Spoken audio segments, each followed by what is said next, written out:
Hi everyone, welcome to our podcast Operating with Positive Impact, where we inspire people to create a more sustainable business world. Today I'm very pleased to welcome Marina. Hi Marina. Hi Anthony, it's a pleasure to be here, thank you. Thanks a lot, welcome here in this podcast. Our objective today is to exchange about your experience regarding workers in the value chain, human rights, modern slavery and things like that. But before jumping into this subject, I would really like to, maybe getting started with your own journey. So maybe can you explain a bit your own journey and how you got into sustainability? Of course, for me it's something extremely personal. So I believe my major inspiration influencer was my grandmother. So I'm originally from Brazil, from the state of Mato Grosso. But my grandma, she's from the Northeast. So as a child, she was working with her brothers, like when she was 8 or 9 years old, and making bricks. And afterwards, she was also a domestic worker. And when I was a child, I was listening to these stories, and she had a very romanticized view of the subject, because she was saying, like, particularly during the stage where she was a domestic worker, she was talking about how she had a bed to sleep every day. She didn't have to share that bed. She also had food every day. So I believe this was a big fuel to try and look at these things in a more personal way, because I feel that every time that we talk about modern slavery, it looks like something that is very far away, that is happening to other people, and it doesn't really impact our lives. So I feel that this was a big motivation for my academic and professional choices. So in Brazil, in my first year of law school, I joined a research group that was investigating modern slavery in the Amazon frontier. Because my state still has a lot of conflicts in that area with workers and like big owners of plantations and so on. I published a book about that, about modern slavery in Brazil afterwards during my master's. After I had also the opportunity to move away to Europe and start investigating the topic of modern slavery in supply chains. Which brought me to Brussels, where I started working for Enhesa. We are the leading provider in regulatory content on environmental, health and safety, product compliance, and sustainability. And our goal is to help companies manage risks, stay compliant, make sustainable choices. So today, I am very proud to say that I'm helping companies have a positive impact. So I believe that's where I am in terms of sustainability.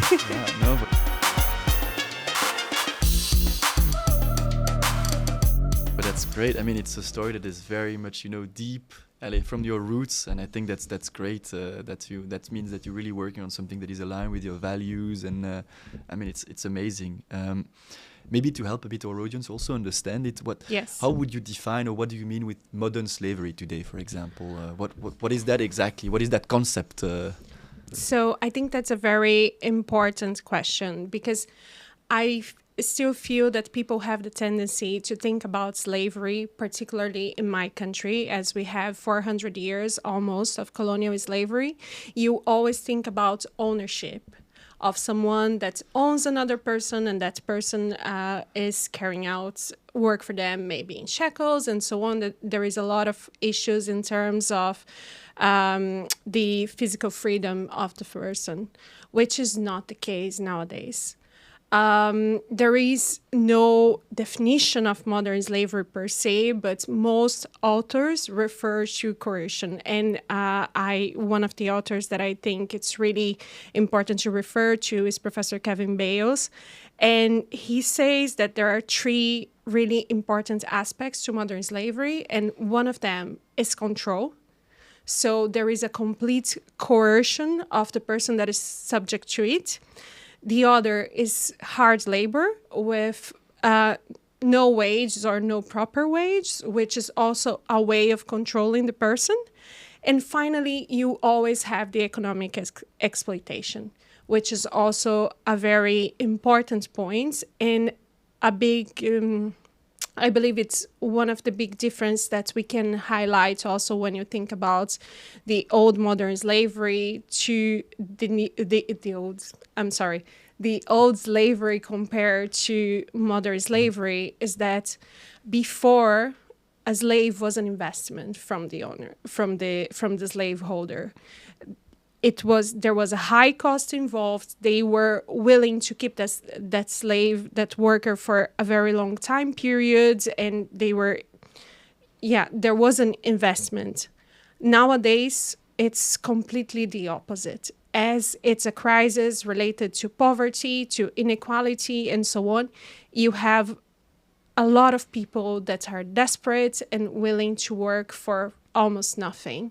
So there is a lot of possibilities to coercion and to subject those people to very, very degrading conditions. Degrading conditions, yeah. And because you're speaking about a crisis, you say it's a crisis. Why do you say it's a crisis exactly? Can you give us maybe a bit of a magnitude, a view on the magnitude of this? Yes, of course. The last estimate from the International Labour Organization, the ILO, is from 2021, and they estimate that there is around 50 million people across the globe that are victims of modern slavery. Right. These numbers have never been so high. And it's important to mention that the ILO is only referring to forced labor and forced marriage.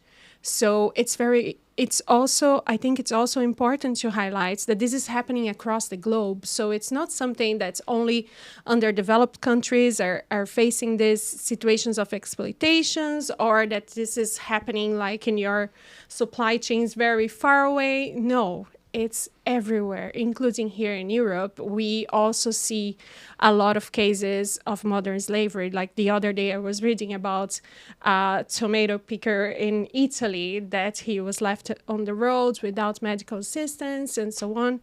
So yes, it spreads everywhere. It spreads everywhere. And I mean, very interesting to see that it's everywhere. I would have expected indeed to be many more in the developing countries, mainly, if we can call them like that, rather than in Europe, for example. But then you're saying indeed you can see them in Europe. So I mean that's striking to see that it's still there here in our own continent as well. Maybe to understand a bit more, which industries, for example, are much more touched by this type? Is it more the farming and agricultural, or is it on every type of industries as well? Where do we see a bit more of these modern slavery today? So the ILO estimates that 80% of the cases of modern slavery is in private economy. Based on this 86%, there are 5 main industries, 5 main sectors where you have adult forced labor, which is in services, manufacturing, construction, agriculture, and domestic work. Those are the sectors where you have more cases of forced labor. One of the points that you referred about the Europe and so on, I think it's important to highlight that when you have rich countries, it's even harder to find those cases because they are not so obvious. Okay. So they are more hidden. Mm-hmm. So I think it's also very important to consider that, especially like when it comes to policymaking and so on. You need to identify location and size of the problem, of course. And when you have like countries more developed, the cases of slavery are even more hidden than in the developing world. Yeah. Maybe it's a bit of a technical question, but I would be very interested if you know, of course, the answer. How do we measure these type of measures? How do we know, okay, there is 50 million? How do we get a proxy? Or because as you said, it's not always easy to see. Probably it's a lot of hidden cases that we have left and right. So how do we actually measure those numbers? How do we know where we are in terms of modern slavery? So we are always working with estimates because in every country in the world, you have at least in the criminal code saying that this is not legal. Mm-hmm. So it's illegal everywhere in the world. So the cases are hidden. So this is indeed only an estimate of the case, and we might have higher numbers of slave workers across the globe. Than those that are estimated Yes, that you yes. mentioned. All right. Yeah. And what is the impact on business companies, for example? Why would they need to care? I mean, of course, as a human, we want to care, but why would you say it's important for them to look into that? Well, I think nowadays it's a big issue in terms of brand reputation, because you know that, for example, after the Rana Plaza disaster, you had a lot of companies that they were named and shamed.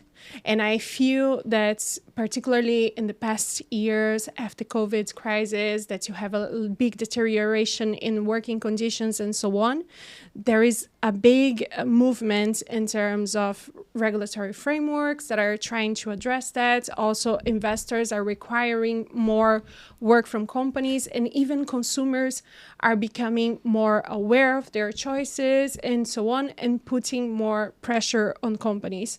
So I believe that there is this whole component that is related to like what your investors and other stakeholders are requiring from you, but it's also becoming a very serious compliance issue for companies, because they need to look at their supply chains and to make sure that they are addressing the human rights risks, the workers, the labor violations, and so on. So in my view, it's a twofold issue that companies need to address. And of course, that they are doing the right thing and making sure that they have a positive impact, that they are leveraging their relationships and are able to influence their supply chains and so on. Yeah. Maybe because so you gave three angles, right? The legal one, the stakeholders, shareholders, potentially the investors, and then the last one being the consumers themselves that are looking into that. Maybe taking the first angle on the legal side. What is putting pressure on company on the legal side today? What are the trends? What are the key, let's say, legal requirements that they have with regards to modern slavery today? Okay, I feel that today we are in a very important moments for business and human rights. So if I can take you in a journey, let's start with 2011, when the United Nations Guiding Principles, the UN GPs, when they were endorsed by the United Nations. I believe that that's where we had this first baseline telling companies like that's how you respect human rights, how you're going to address your risks, and so on and so forth. They were talking about how due diligence is key to identify the human rights risks, particularly in their value chains. So afterwards, you had several regulations that were influenced by that. For example, the California Supply Chain Act, afterwards the UK Modern Slavery Act in 2015. You have Australia also adopted a Modern Slavery Act, and so on and so forth.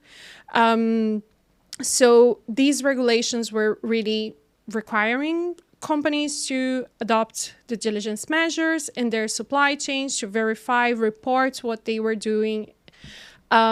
But back then, like particularly if we look at the Modern Slavery Act in the UK, they require companies to report on the measures that they are taking to address modern slavery, but they don't really tell companies that are not implementing those measures what they don't have very strict sanctions for companies.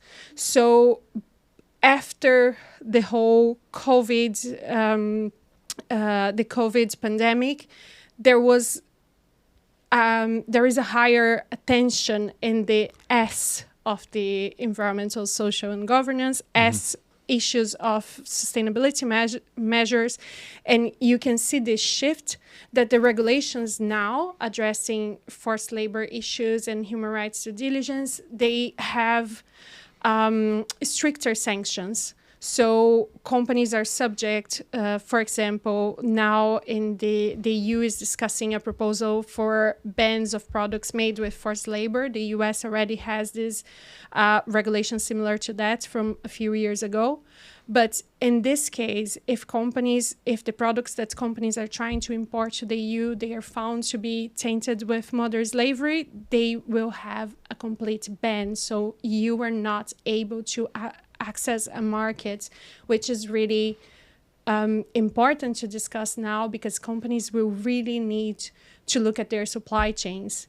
If you look at the deforestation regulation, for example, the UDR that is coming out in December, and it's a big deal for companies as well, they need to assess compliance with local laws, and this also refers to human rights issues in their supply chains. Then you also have the CSDDD, for example, that is requiring mandatory due diligence.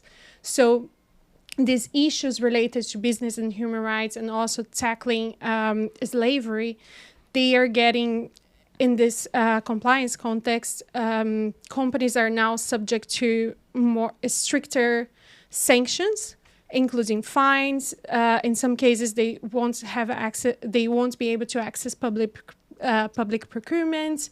They will not be able to enter certain markets, and so on. So yeah, so quite big indeed, and Yes. as you're saying, it feels like it's on movement, right? The Yes, regulation. exactly. I mean, CSDDD, you just talked about it. It has been voted or approved by one of the European institution, but it's still in the process, I think, right? The CSDDD was published in the official journal in the 5th of July, so it's final, and it's just a matter of waiting for when it becomes applicable. Applicable. Yeah, Yes. yeah. But so we see that it's indeed increasing, and that the European Union is putting more and more regulations as well. Concretely for a company tomorrow, I mean, they will need to do more due diligence then. What does that exactly mean? I mean, if I'm a company tomorrow, I need to do more due diligence. What does that exactly mean? What do we need with due diligence? And then for human rights, how will that be different potentially than the UDR one or other due diligence that they are used to do? I believe it's all these regulations, they are actually complementing each other. So it's not a matter of, for example, the UDR with different requirements from the CSDDD and so on. No, they are all referring to due diligence. And for me, what is key is to ensure that there is transparency. So companies need to start being more aware of their value chains, not only the supply chains, but the whole value chain, and make sure that they have a hold on the data that they are requesting from their suppliers and also from the suppliers. One example of the UDR, for example, that I think it's very important to consider, and it's a game changer, is that they require this compliance with local law, with the law from where the product was harvested. And a lot of multinational companies, they don't even know who their suppliers are.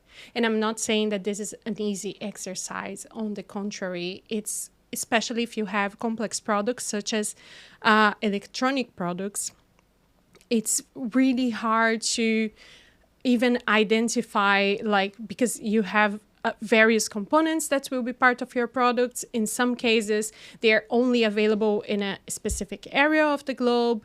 So it's hard to really identify your suppliers. But I think that's one of the major exercises that companies need to do now, is to be able to trace their supply chains, trace their business relationships, and implement transparency measures to make sure that they have visibility, they understand their impacts, both environmental and social impacts, and that they can mitigate and leverage their relationships to influence those suppliers as well. Okay.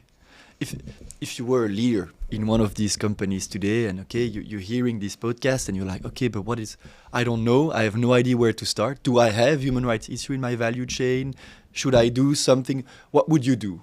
Where would you start to actually look into this issue? Well, that's such a complex question. Indeed.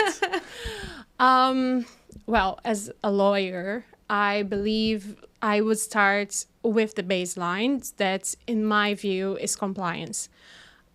First thing I would do would be to verify, like in everywhere that I'm operating, if I'm in compliance with the regulations applicable to that.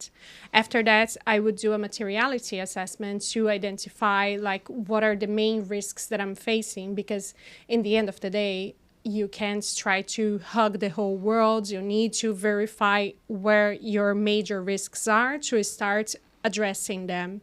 So yes, I believe those would be my first steps to ensure that I'm compliant, and then address the major risks that I see in my value chain.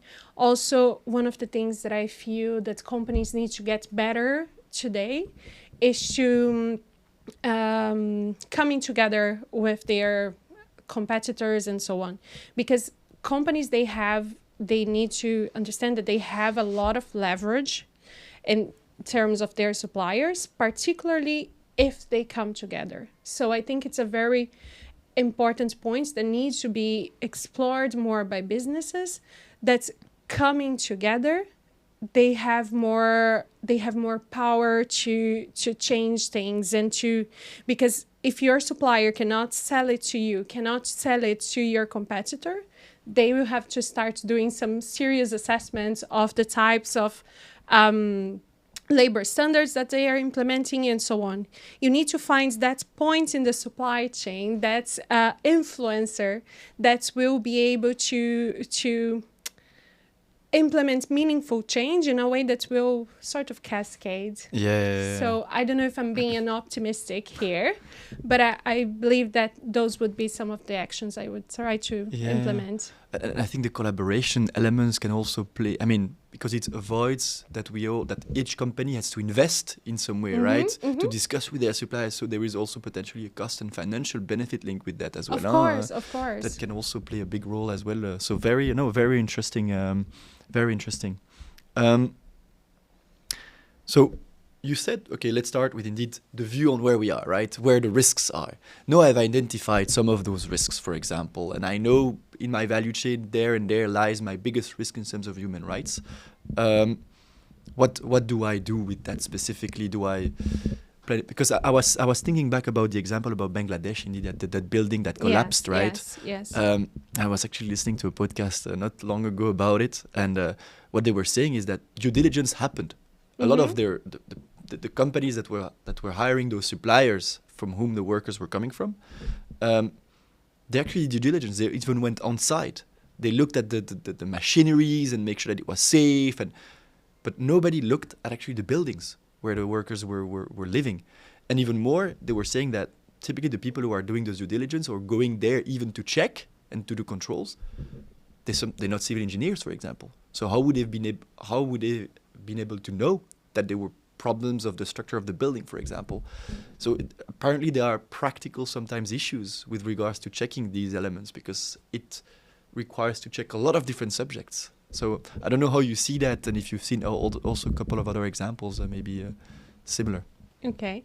I think that's such a good example, but my concern here is you were mentioning the audits and so on. So I think we also need to make sure that those audits are not like a check in the box exercise, and that they are actually effective. But in terms of what a business can do, I believe one of the major points here, and also like quoting from the United Nations Guiding Principles on Business and Human Rights, is making sure that they're leveraging their relationships, that they are influencing their suppliers and so on. So I believe that in some cases, business, we think that the easiest thing to do is to just like cut the relationship. The supplier is not doing something good and so on, but that's not what they should try to do in reality. I believe the first step is really to implement measures that will be able to influence your suppliers and to have actions from them. So audits are a very good example.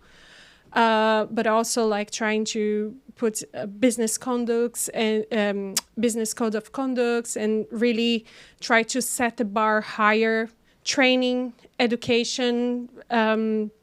So really investing in your suppliers, in the capacity building, and so on. Also, I volunteered for an NGO for a while, and we were building questionnaires to support companies in identifying risks of modern slavery. And I think it's important to also make sure that procurement professionals, they are trained and they have enough support to be able to identify those practices, because they are the ones that are really, in most cases, that they are involved with suppliers and so on. So I believe that is very important, this component of the capacity building, because as we were saying in the beginning, like there is no, the definition of modern slavery is still something a bit that is not clear. So if a person doesn't even know what exactly they need to address, the sign that they need to look for, it's going to be really hard to eradicate a problem if you don't even understand what it is. Yeah. So I think that's a very important point. Yeah, and indeed the procurement teams, it feels that their role is growing. Before they were only negotiating price, get me the price, and of course with the requirements that I would like to. So the business is asking for requirements, and procurement is looking for the best. Tomorrow, or actually even already today, they need to look for a lot of other things. We spoke about EUDR. That's one of the angles. So deforestation. I need to make sure that there is no deforestation. No, I need to look into modern slavery as well. How can we make that change? Indeed, you talked about training the people. Are there other things that company needs to do to make sure that their procurement team is actually ready for all of these new changes? Yes, well, I'm a big advocate of capacity building, but I think it's also having enough professionals that are, you have a robust team to address that. Because also one of the things that I have been listening from some of our clients, like in my is that nowadays it has been really hard for them to comply with certain sustainability regulations addressing sustainability issues, because it's even hard to identify what is the team responsible for that. And yes, a lot, particularly in terms of the impacts on the supply chains, it can fall with procurement professionals. So I think it's really capacity building and making sure that you have like a team that is actually robust enough to be able to address all these challenges. Because indeed, nowadays, it's not only discussing price and finding like where you have the best cost, but it's really trying to address a myriad of different issues related to also like your impact. So you need to, again, they need to be aware of what are the issues that they need to address. Yeah. Without giving a name, of course, of one of our clients or one of the people that you've met, don't want to put you in a difficult situation. But do you have an example of a company or that, went through these different steps that you're mentioning and how concretely, what do they discovered, going from indeed their materiality view, understanding the risks, and then potentially looking into solutions, or a practical example of a company that discovered some issues in their value chain and how they solved it? Yes, so this is from when I was working with an NGO that, as I mentioned, we were building questionnaires to help identify modern slavery. So they are a chocolate producer from the UK. And the first thing they did was to identify the farm in Colombia where they were actually the beans were being harvested. So they implemented our questionnaire in that farm. We had to translate it to local language and so on. There was a whole work with the management of the farm. Of course, it wasn't such a complex supply chain, but I think it's very important in terms of the particularly the capacity building exercise. So we first reached out to the management of the company to explain what we were asking from them and so on. Afterwards, we distributed the questionnaires to workers, and also like in different ways, because not all of them had access to computers and so on. So we started getting back information from the workers to identify like what was missing and what were the risks and so on. And afterwards, of course, we processed it, and we provided some guidance to the farm into what they had to implement, and the measures that could improve the workers' conditions and so on. So going back to my previous point, I think one of the main measures that can be implemented by companies, and that has a very positive impact, is training, capacity building, and identifying those risks. You need to talk to your workers. You need to collect this information to really identify what are your risks. Yeah. In that specific case, you went very deep, because you went all the way to sending questionnaire to the specific workers that are working there to gather their inputs on how, probably the ways of living, and what were actually the type of questions that you were asking, if you remember, because it was a way back ago. Yeah, it was a way back ago, but it was really like on work environment, if they were allowed breaks, the type of, because they were living in the farm, so the type of housing, accommodation, and so on. So it was really basic questions, because again, slavery doesn't have to be like you don't have your freedoms completely, your freedom of movement is completely non-existent. Remove it. Removed. Yes. Yeah. It's not this case. It's not only this case. So you can have like sometimes they do not. There are cases of forced labor, of slave work, where the holder just holds their documents, or they do not have access to potable water. Oh my God, there are cases in Brazil where the workers, they were drinking water with the cows. So it's really those basic questions about work environments that we take it for granted, but we need to ensure that in this case, in these places, they have access to this basic labor rights. Yeah. And there, I mean, is it linked to the legal framework with what are the legal rights then locally speaking, and that's how you build then those audit sheets, or how do you, because in the end, what do you define as, being normal, not normal? I mean, our living standards here in Europe might not be the same as the living standards somewhere else, and so how do you put the boundaries on what is required and not required? How do you manage that, those differences? So in this specific exercise, we built it based on the International Labour Organization conventions. So we also looked in terms of Colombia and some of the requirements that they had there. But for this, keep in mind that this was a work that I did with an NGO. So the company really wanted to take a step forward. Mm-hmm. So we were looking at the ILO conventions and like the basic standards. So I truly believe that that's a very good starting point, because that's where you have all the labor standards that we currently, most countries currently adopt. At least like the minimum baseline. Yeah. Okay, but that's very interesting, because then that helps companies in some way to also set what is important, what is not important, and where to put the boundaries, because there is also cultural differences that can also play a role. Sure. And okay, great.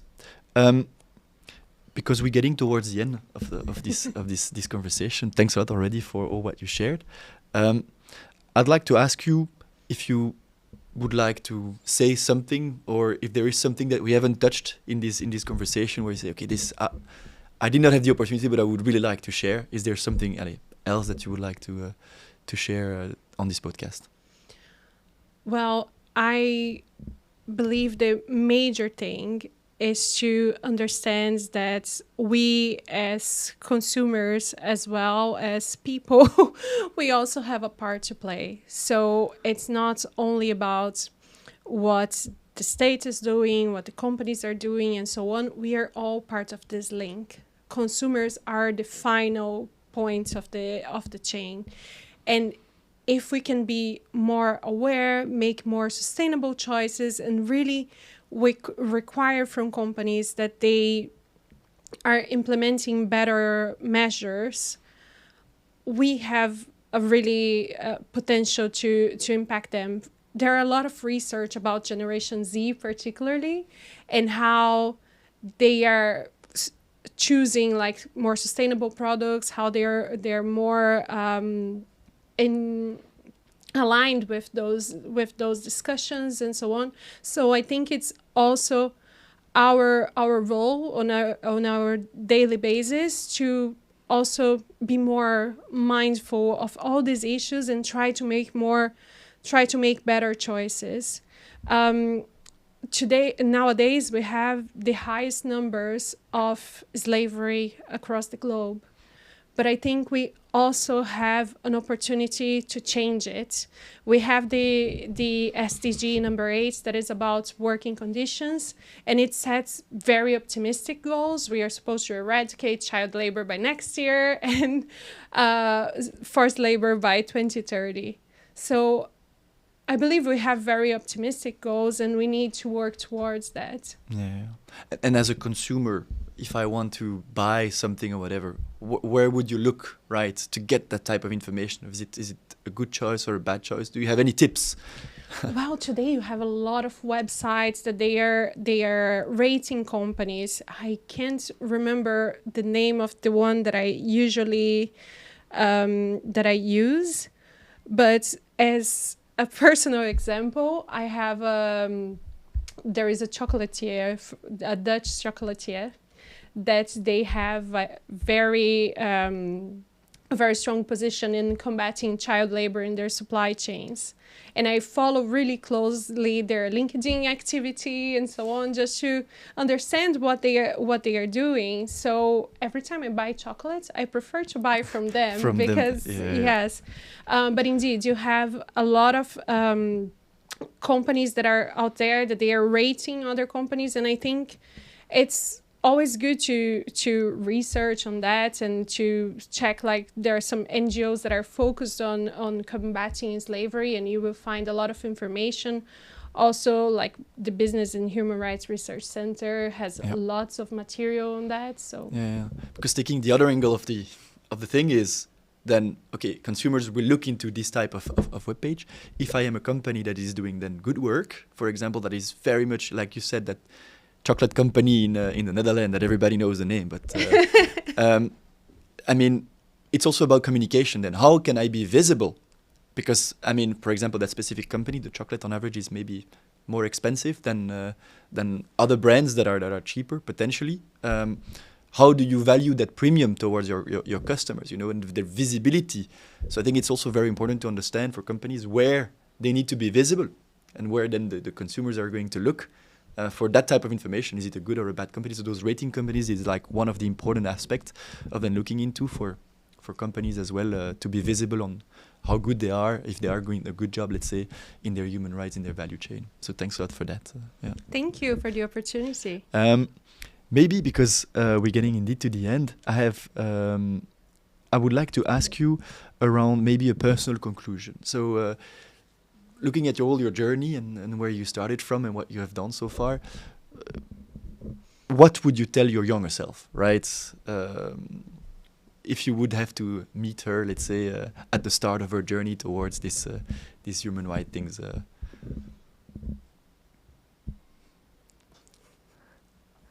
It's a tough question. It is. Any learnings, anything that you say, okay, you should know this. Don't come to Brussels? Come to Brussels. Come to Brussels.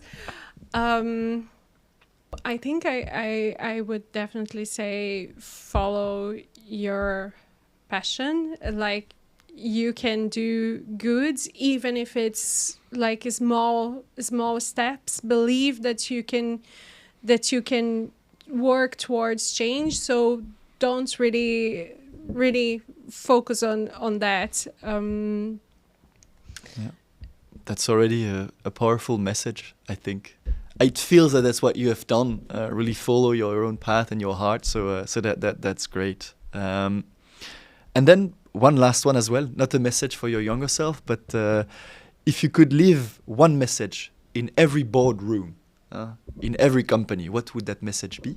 On the one hand, and on the other, if you would have to put a message for every young person that is joining any company, what would the message be? So one for the boardroom and one for the young people joining a company.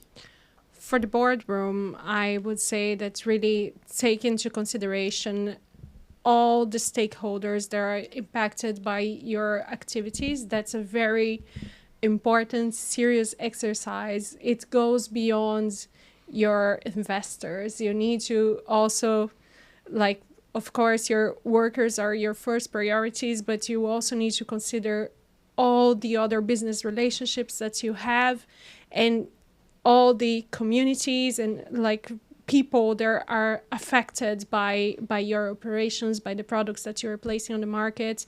So for me, that's fundamental to make sure that they remember that. That a company has so much impact in like various human rights and in so many different ways. So they need to be mindful of all the stakeholders that can be impacted by their activities.